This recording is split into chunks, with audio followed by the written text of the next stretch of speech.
Bahan Persekutuan Perempuan Wilayah GKI Pondok Indah mengenal Injil Matius. Merdeka dalam kasih anugerah. Yesus membentangkan suatu perumpamaan lain lagi kepada mereka. Katanya, hal kerajaan surga itu seumpama orang yang menaburkan benih yang baik di ladangnya. Tetapi pada waktu semua orang tidur, datanglah musuhnya menaburkan benih lalang di antara gandum itu, lalu pergi. Ketika gandum itu tumbuh dan mulai berbulir, nampak jugalah lalang itu. Maka datanglah hamba-hamba tuan ladang itu kepadanya dan berkata, "Tuan, bukankah benih baik yang Tuan taburkan di ladang Tuan? Dari manakah lalang itu?" Jawab tuan itu, "Seorang musuh yang melakukannya."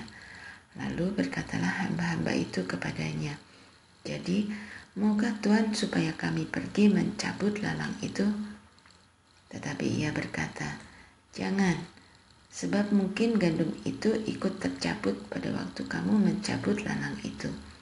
Biarkanlah keduanya tumbuh bersama sampai waktu menuai. Pada waktu itu aku akan berkata kepada para penuai, kumpulkanlah dahulu lalang itu dan ikatlah berberkas-berkas untuk dibakar. Kemudian kumpulkanlah gandum itu ke dalam lumbungku." Maka Yesus pun meninggalkan orang banyak itu lalu pulang. Murid-muridnya datang dan berkata kepadanya, "Jelaskanlah kepada kami perumpamaan tentang lalang di ladang itu." Ia menjawab, katanya, "Orang yang menaburkan benih baik ialah anak manusia. Lalang ialah dunia. Benih yang baik itu anak-anak kerajaan, dan lalang anak-anak si jahat. Musuh yang menaburkan benih lalang ialah iblis. Waktu menuai ialah akhir zaman, dan para penuai itu malaikat. Maka seperti lalang itu dikumpulkan dan dibakar dalam api, demikian juga pada akhir zaman. Anak manusia akan menyuruh malaikat-malaikatnya, dan mereka akan mengumpulkan segala sesuatu yang menyesatkan dan semua orang yang melakukan kejahatan dari dalam kerajaannya. Semuanya akan dicampakkan ke dalam dapur api. Di sanalah akan terdapat ratapan dan kertakan gigi.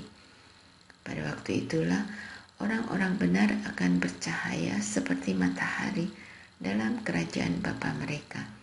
Siapa bertelinga, hendaklah ia mendengar.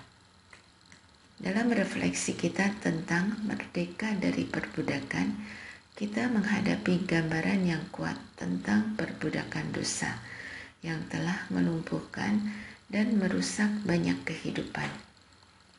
Seperti masa lalu yang menyaksikan kekejaman perbudakan manusia, dosa juga menghasilkan pemisahan, eksploitasi, dan penindasan yang tak terhitung jumlahnya.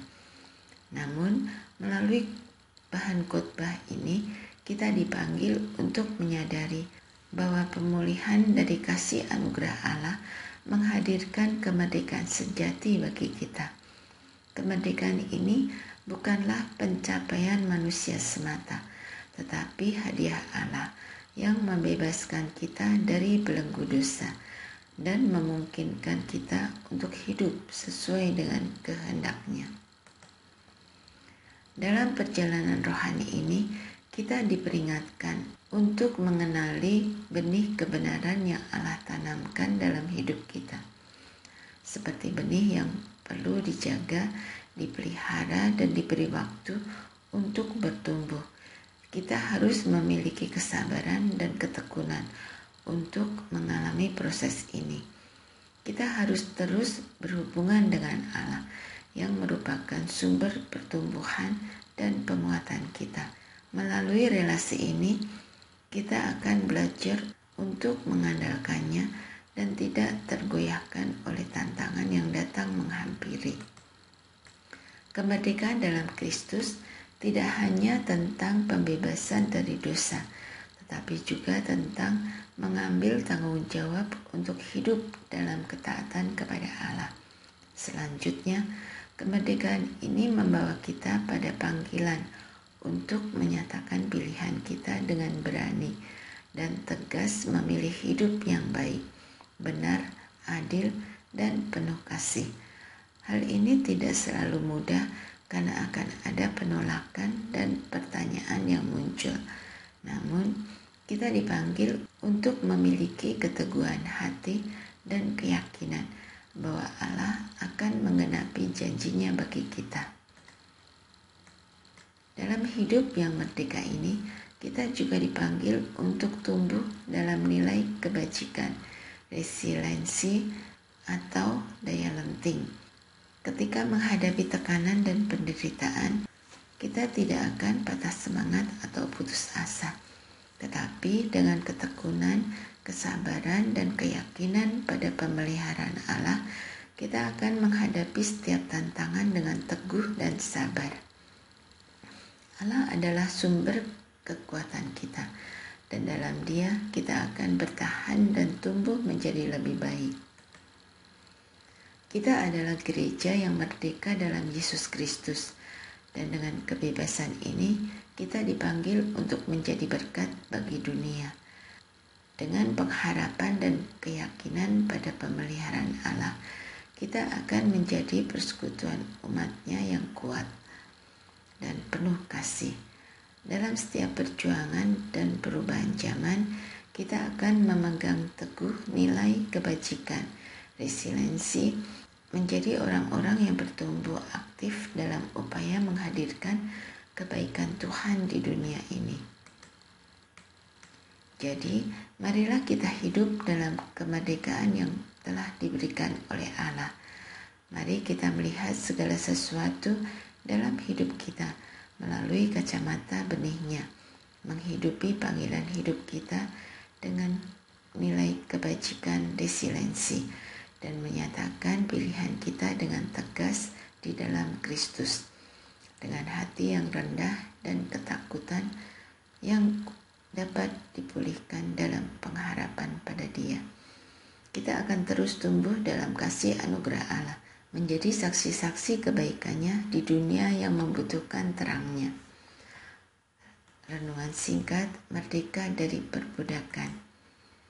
Dalam bahan khotbah ini, kita diingatkan tentang perbudakan dosa yang merusak hidup dan harkat martabat seseorang. Namun melalui anugerah Allah, kita diberikan kemerdekaan sejati dalam Kristus.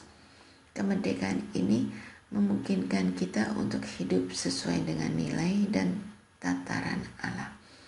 Tumbuh dalam proses mengerti, bertumbuh dan berkarya, serta menjalani hidup dengan daya lenting dan kebijaksanaan resiliensi. Diskusikan. 1. Bagaimana cara kita mengenali dan menghidupi benih kebenaran yang Allah tanamkan dalam hidup kita? 2. Mengapa penting bagi kita untuk memiliki daya lenting dan nilai kebijaksanaan, resiliensi dalam menghadapi tantangan dan penderitaan dalam hidup? 3. Bagaimana kemerdekaan dalam Kristus memengaruhi cara kita memperlakukan sesama, berjuang untuk kebaikan Tuhan, dan menjalani panggilan hidup kita?